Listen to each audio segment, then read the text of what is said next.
अब परमात्मा क्या बताते थे भाई, कै खाना कै सोवना और न कोई चेत, अरसा मित्र विसार दिया तने बालापन का मित्र। परमात्मा अपनी महिमा आप बता कर जाते हैं। आप पे आरती, आप पे साजे, आप पे किंगर, आप पे बाजे, आप पे ताल झन झनकारा, आप नचे अब देखण हारा। वो परमात्मा स्वयं ही आते हैं, अपने द्वारा रची सृष्टि की जानकारी स्वयं ही बताते हैं।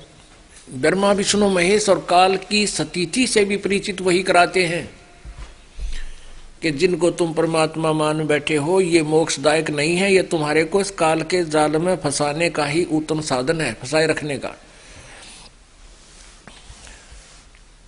क्या बताते थे, कै खाना कै सोवना और न कोई चित, हर्षा प्रीतम विसारा बालापन का मृत्यु। इस उदर के कारणे जग जाचो निसियाम, स्वामी पणो सर चढ़ा सरयो न एको काम। अब क्या बताते हैं कि या तो कोई भक्ति करना नहीं चाहता, और जिसने थोड़ा सा ज्ञान इधर उधर से कर लिया इकट्ठा, कहीं की ईंट कहीं का रोड़ा, वो स्वामी पाक जाता है, महंत बन जाता है, गुरु पद पर बैठ जाता है। फिर वो नहीं सुने किसी की, चाहे कुछ भी बने। और जबकि हमने कल्याण के लिए मान बढ़ाई, ये सब त्यागनी पड़ेंगी। जैसे परमात्मा कहते हैं, अपनी वाणी आप ही बताते हैं, साहेब के दरबार में ये गाहक कोट अनंत, चार चीज चाहते हैं ये रिद्धि सिद्धि मान महंत। साहेब के दरबार में ऐसा कोई एक, इन चारों को त्याग के वो चाव है पुरुष अलेख। इन चारों को रिद्धि सिद्धि मान महंत स्वामीपना इसने भूल के परमात्मा पाने के लिए ये सब त्यागनी पड़ेंगी। स्वामी होना सोहरा दोरा होना दासे, गड्र आनी ऊन को व बांधी तरह कपासे। और परमात्मा क्या बताते हैं कि स्वामी होना तो आसान है, 4 श्लोक सीख ले संस्कृत के, 5-7 शब्द सीख ले परमात्मा की वाणी के। श्रद्धालु लोगों में मूर्ख बनाने के लिए, उनको आकर्षित करने के लिए बहुत कुछ है तेरे लिए, लेकिन परमात्मा पाने के लिए दोहरा होना दास। दोहरा होना माने कति विनम्र हो जाना। और जो अपनी मान बढ़ाई में फूले फिरते हैं वो तो ऐसे हैं जैसे बेड़ के ऊपर ऊन घनी हो जाती है तो वह बहुत मोटी तगड़ी लगे है, और धनी जब उसने उतार लिया ना उसके बाद वो इतनी दिखा रहा है, उसका अस्थि पिंजर सारा डराता है। तो परमात्मा कहते हैं कि तू यहाँ तेरे को 10-20 प्रणाम करने वाले हो गए और महाराज जी कहने लगे तो ऐसा है जैसे बेड़ के ऊपर कपास व रुई, और वहां पर काल तार लेगा, फिर जीव का जीव रह जाएगा तू। तो ऐसे ही परमात्मा ने हमें समझाने की चेष्टा की है। इस कलयुग का स्वामी लोभिया ये मनसा धरे बधाए, देवे पैसा ब्याज को फिर लेखा करता जावे। एक ऐसा नकली गुरु था, इधर दादरी के पास एक गांव है, उस गांव में उसके पास 75,000 रुपये हो गए। आज तो 25 साल पहले की बात है। डिपॉजिट कर रहा था बैंक में, और उसका एक चेला था, उसी के माध्यम से वो जमा करा रहा था। पक्का चेला, बहुत उसके आगे तागे सारी सेवा, उसका खूब सत्कार करे। उस चेले ने स्कीम बनाई, गुरुजी मैं एक मकान बनाऊं हूं और मुझे लोन हुआ नहीं, अभी लोन मैंने अप्लाई कर रखा है, आप मुझे 75,000 रुपये दे दो, आपको 1 लाख दे दूंगा।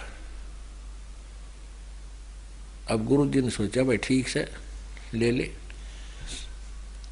अब उसने वो मकान बना लिया और रुपये लग गए 2 लाख, 75,000 गुरु जी के लग गए, और लोन लिया था वो भी लग गया। अब गुरुजी मांगे पैसे और चेला बतावे धन, दोनों का रोड़ा पड़ गया। जैसा कि उसके चेलों ने बताया दूसरों ने इस दास से, कि फिर आखिर में उस चेले ने वो गुरुजी मरवा दिया। रात ने आश्रम एकला था, तड़के मेरा पाया। अपने आत्माओं परमात्मा ये याद दिलाना चाहते हैं कि ये बीमारी छोड़कर तो तू साधु संत बना, और वह फांसी फिर गल में गाल ली। बता के संत बना के तू भगत, यानी भक्ति तो आसपास भी कोई ना, कर्म भी बिगाड़ दिए, जन साधारण से भी गिर गया।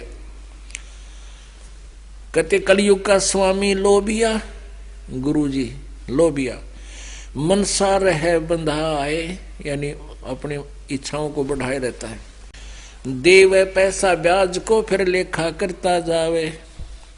कल का स्वामी लोभिया, ये पीतल धरे खटाए।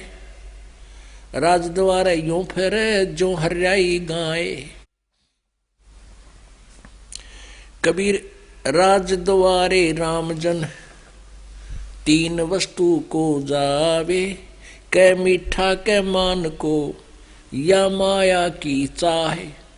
कहते संत ओ कह, और इन राजाओं के पीछे या मंत्रियों के पीछे या इन अधिकारियों के पीछे फिरता है, वो संत नहीं है। और वो तो तीन चीज के लिए राज दरबारों में जाता है।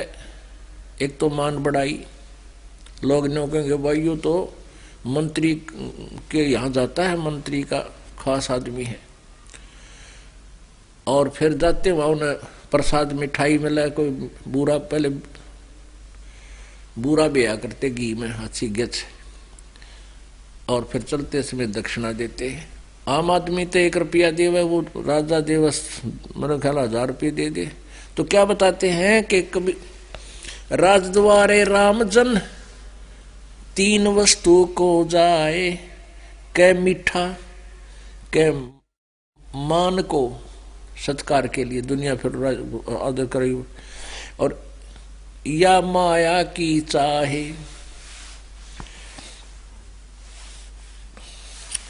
कबीर कलयुग कठिन है, संत न पूजै कोई। कामी क्रोधी मस्करे है, तिनको आदर होवे। हरि सिमरन साची कथा, कोई सुन है काने। कलयुग पूजा दंभ की, और पाखंडी को माने। परमात्मा बताते हैं कि सच्ची कथा, सच्ची कथा जो ये दास बता रहा है, ये परमात्मा पहले बताया करते थे कि ब्रह्मा विष्णु महेश पूजा के योग नहीं है। ये कर्म नाश पाप आपके दुखों का निवारण नहीं कर सकते, ये आपको मोक्ष नहीं दे सकते, ये भी अविनाशी नहीं है, ये नाशवान है। तो कहते हैं यह सच्ची कथा और यह सच्चा सुमन। कोई कोई सुन है कान, कोई एक सुन है कान, मुश्किल तो एक आध सुनता है। और कलयुग पूजा दंभ की, भाई पाखंडी को मान। कलयुग में पूजा दंभ की और पाखंडी की इज्जत होती है। तारा मंडल बैठ कर ये चांद बड़ाई खावे। उदय हुआ जब सूरज का, स्यों तारों छिप जावे।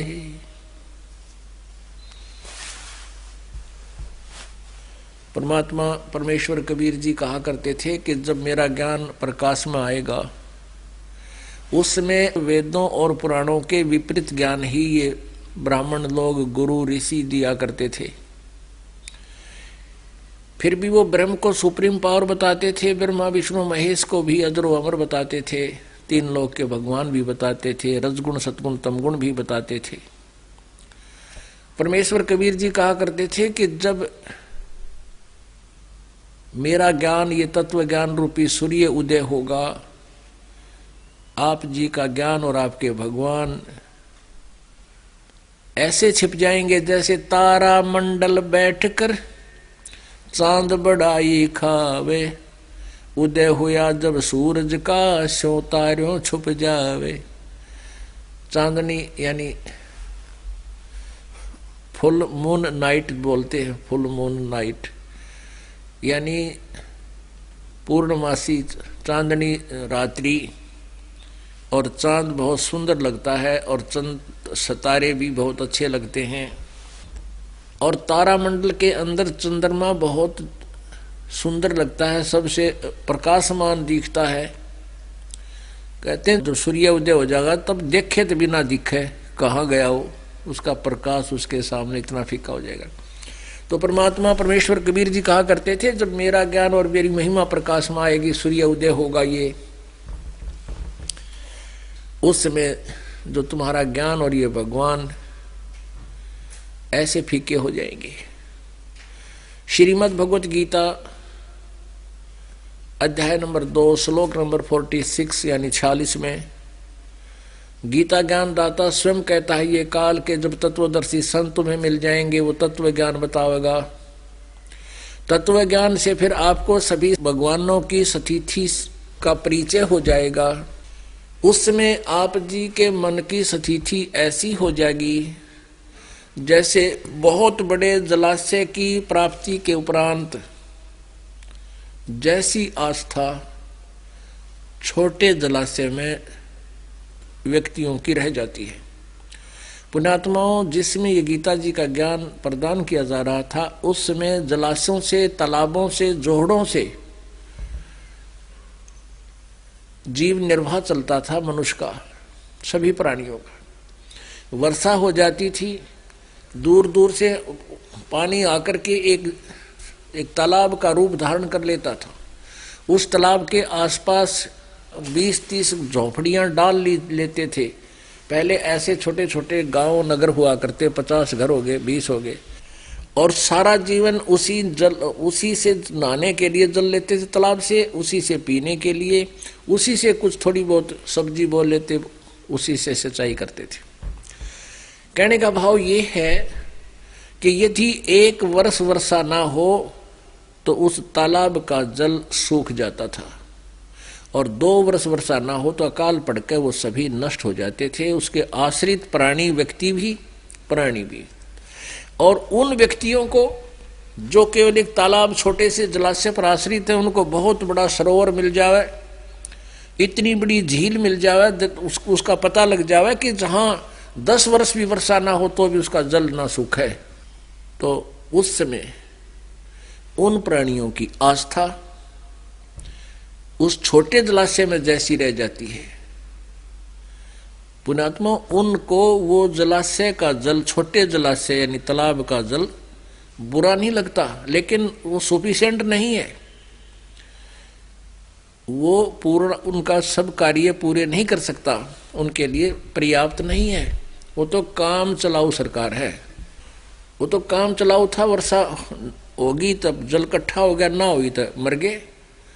और उस तालाब, उस झील के ऊपर 10 वर्ष भी वर्षा ना हो तो भी जल उसमें समाप्त नहीं होता, तो वो तुरंत उसको त्याग कर उस बड़ी झील की शरण ले लेते हैं। तो पुण्यात्माओं, आज जो बुद्धिमान व्यक्ति हैं, जिनके पिछले शुभ संस्कार अधिक हैं, वो इस ज्ञान को सुनते ही और तुरंत उन पूजाओं को, उन देवताओं को, उन भगवानों को, उन जलाशय को तुरंत त्याग के, कौन किन को, जो स्वयं नाशवान है, जो स्वयं भी मरेंगे तो आपकी कैसे रक्षा करेंगे, जो स्वयं भी अपने कर्म का दंड भोगना ही पड़ता है, वो प्रारब्ध में परिवर्तन नहीं कर पाते, तो आपको सुख कैसे देंगे। श्री कृष्ण का जीवन देख लो, सारा जीवन दुख में भरा रहा। जन्म जेल में, माँ बाप जेल में, बाहर आया तो मामा दुश्मन, जरासिंह, शिशुपाल, चाणोर, कोई कभी कोई उसके पीछे पड़े हुए। पर भगवान ने यहाँ के जो राम थे आपके श्री कृष्ण, उनने यहाँ से मथुरा त्याग कर और उस समुद्र में जाकर शरण दी, वहाँ एक टापू देखकर वहाँ अपना नगर बसाया, सब यादों को वहाँ ले गया कि कौन लड़ाई मूर्खा के साथ रोज यहाँ पर। और फिर अंत क्या हुआ श्री कृष्ण जी का, पूरे यादों का क्या अंत, जिसके सामने अब जैसे अभी तक ये धारणा है हमारी कि हमारा कुल चले और हमारा बच्चे हों, हमारा कुल चले, खानदान बढ़े, हमने बड़ी खुशी हो, और जिसके सामने सारा कुल मारा गया, श्री कृष्ण बाद में मरे, पहले 56 करोड़ यादव उनके सामने कट के मर गए। किसी व्यक्ति का 5 बेटे हैं और एक बेटा मर जा, टक्कर मारा है वो उसकी दुख में, और 2 मर जा तो जमा रो रो का अंधा हो जाता है, और 5 मर जा तो उसकी स्थिति वो जान सके जिस गल बीता है। और श्री कृष्ण जी के पोते और पड़पोते और सारा रिश्तेदार खानदान सारा नष्ट हो गया, और श्री कृष्ण जी भी देख रहा है। एक बुढ़िया रोए थी न बोली, एक बेटा मर गया, 2 पोते मर गए एक्सीडेंट में, हे भगवान ये दुख देखने खातिर मैं क्यों जिंदा रहेगी, पहले क्यों ना मरगी।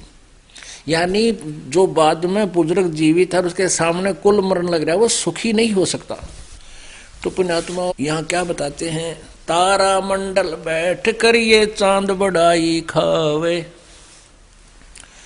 उदय हुए जब सूरज का ये स्यों तारों छप जावे।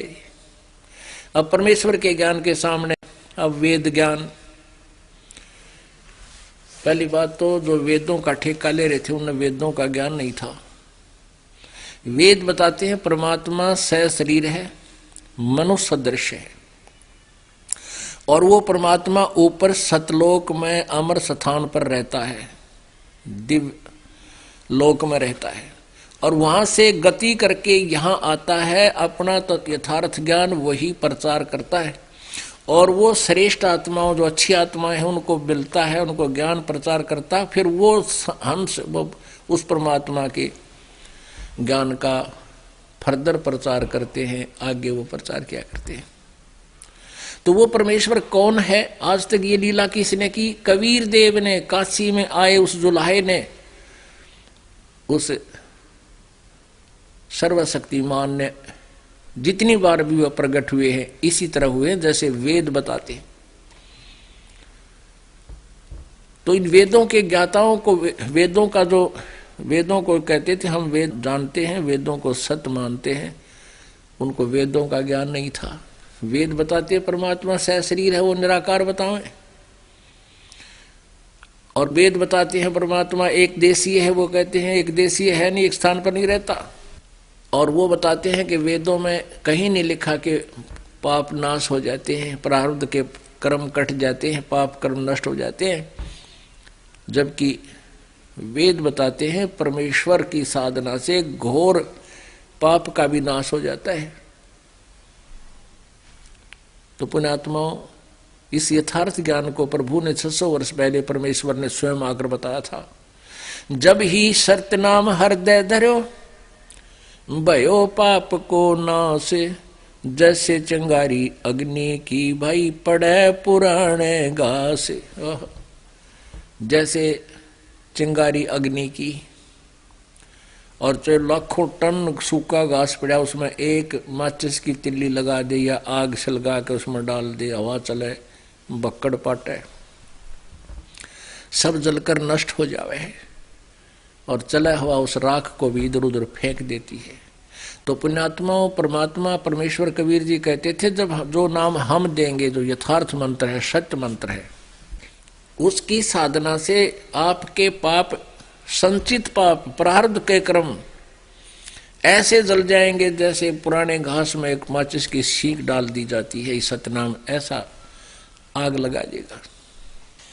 जिनको ज्ञान नहीं उनके विषय में क्या बता रहे हैं भगवान, पद गावे मन हर्ष के, पद गावे मन हर्षिया और साखी कहा आनंद, राम नाम जाना नहीं गल में पड़ गया फंद,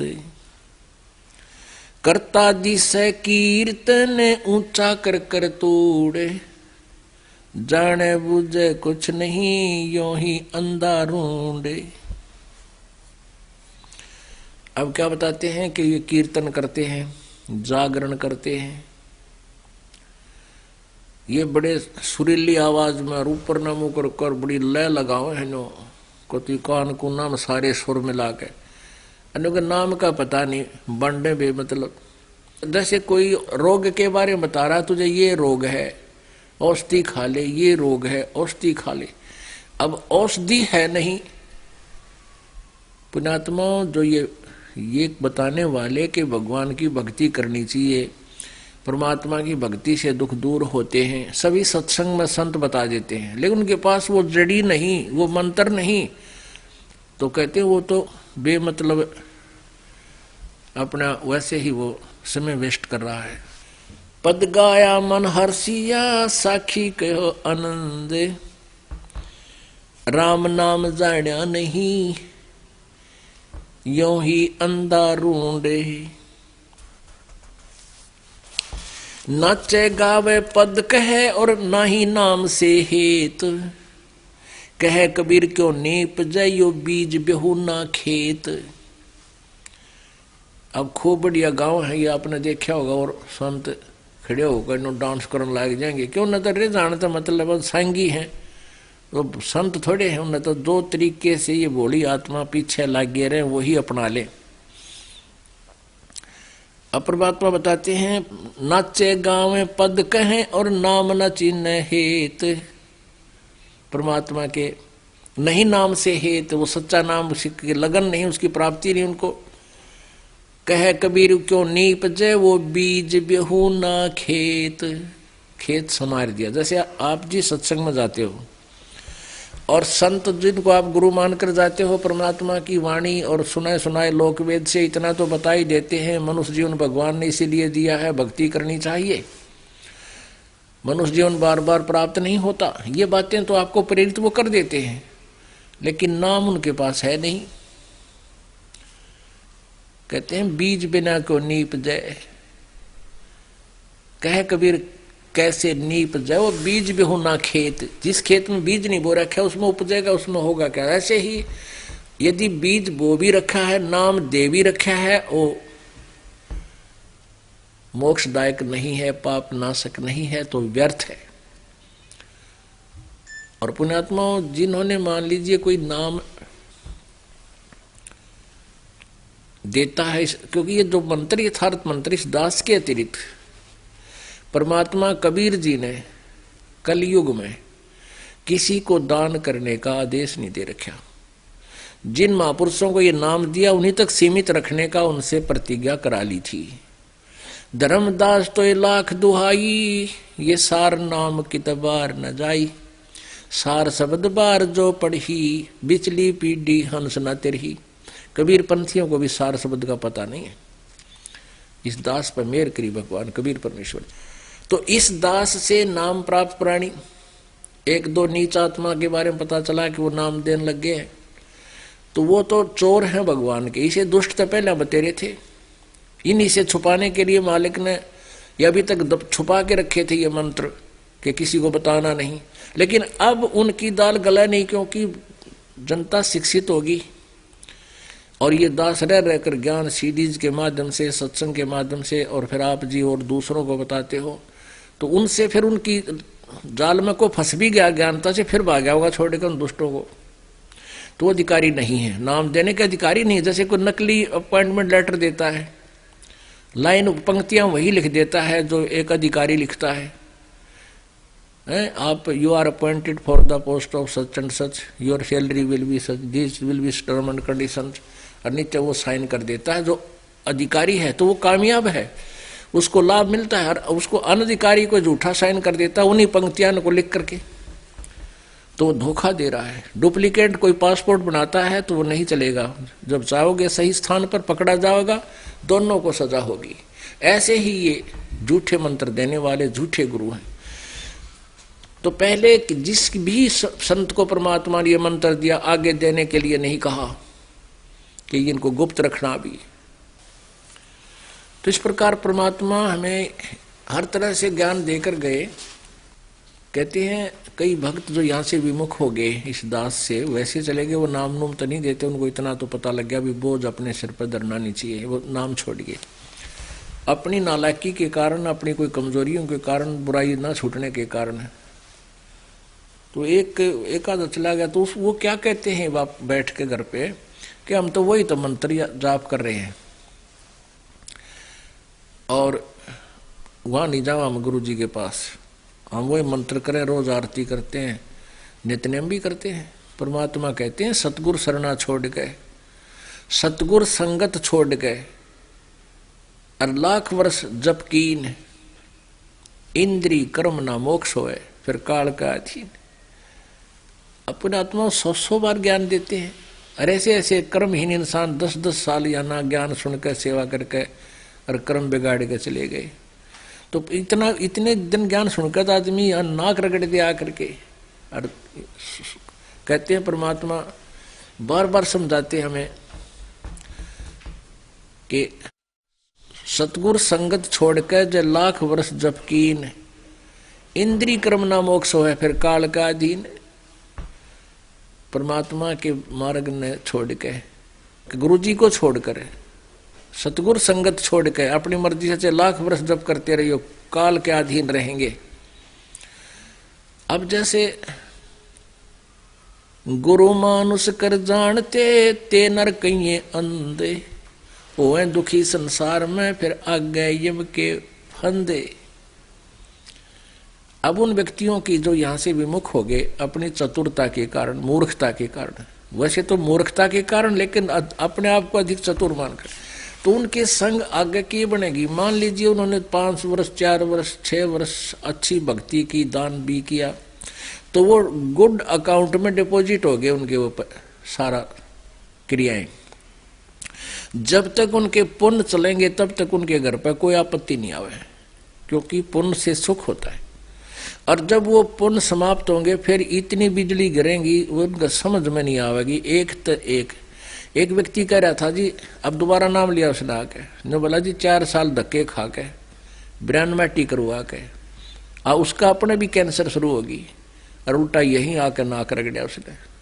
अब उपदेश लिया ये भगवान जाना ठीक होगा कि ना होगा तो परमात्मा की कृपा, लेकिन कर्म बिगाड़ लिए उसने तो उन गेला न्यों बनेगी। तो पुण्यात्मा जब तक प्राणी के पुण्य चलते इतने तो भगवान के निकट भी नहीं आता और परमात्मा और काल के करे है। फिर अब जैसे जो बच्चा यहां से विमुख हो गया, जो परिवार व्यक्ति यहां से चला गया, उसका नाम कट गया विद्यालय से। और जो बच्चे विद्यालय में आ रहे हैं गलती करते हैं तो टीचर उनके लिए उनके भविष्य को देखते हुए उनको डांटता भी है।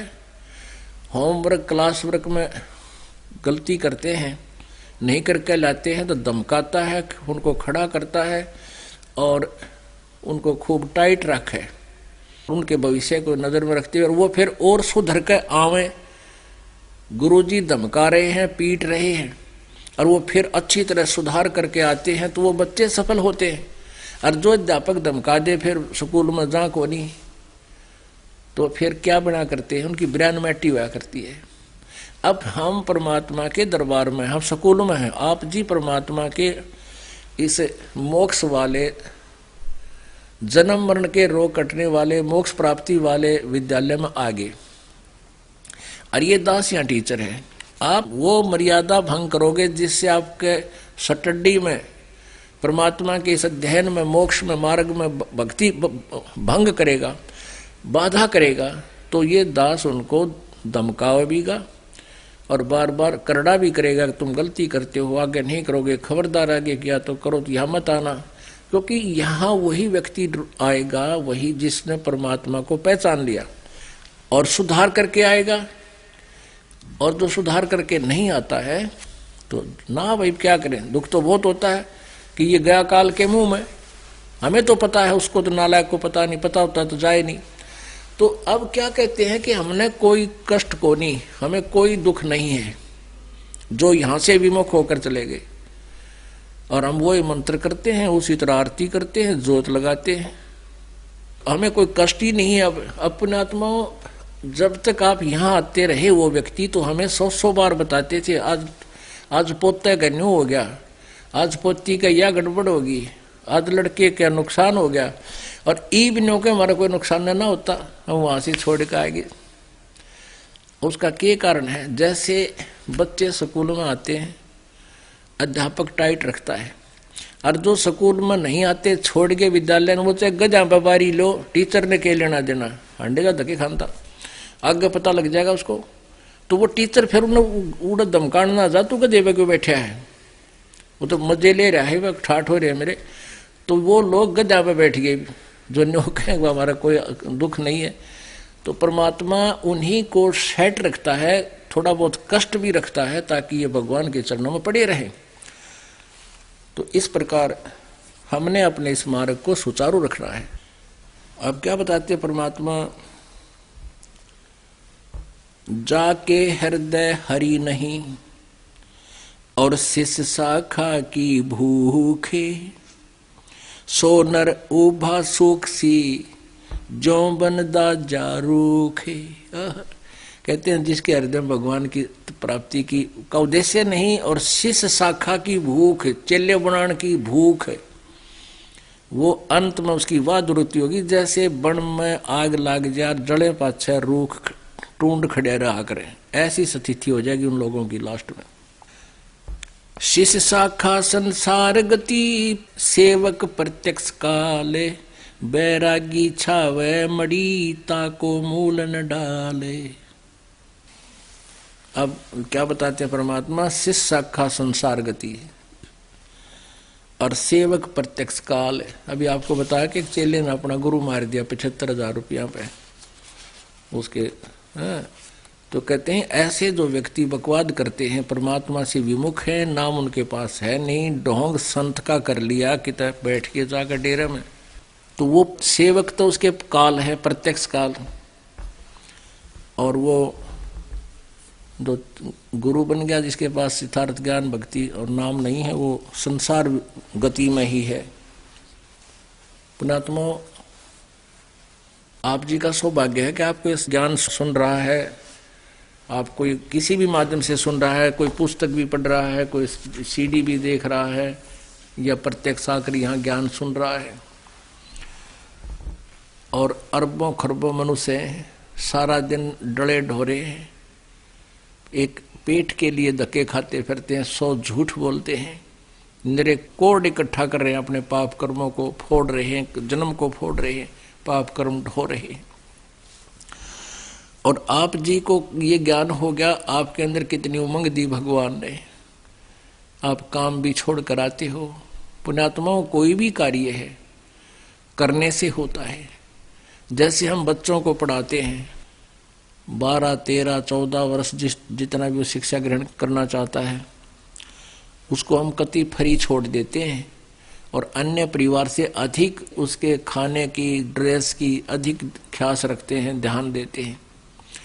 और 12, 13, 16 और फिर ट्रेनिंग करे तो 20 वर्ष तक, 25 वर्ष तक उस बच्चे से हम कोई कार्य नहीं लेते और पैसा भी बाढ़ की तरह फूकते हैं। किस उद्देश्य से कि बच्चा बड़ा होकर के अपने पैरों पर खड़ा हो जाएगा। 25-20 वर्ष के बाद वो लड़का या लड़की 2 रोटी के ब्योंत उसका होगा।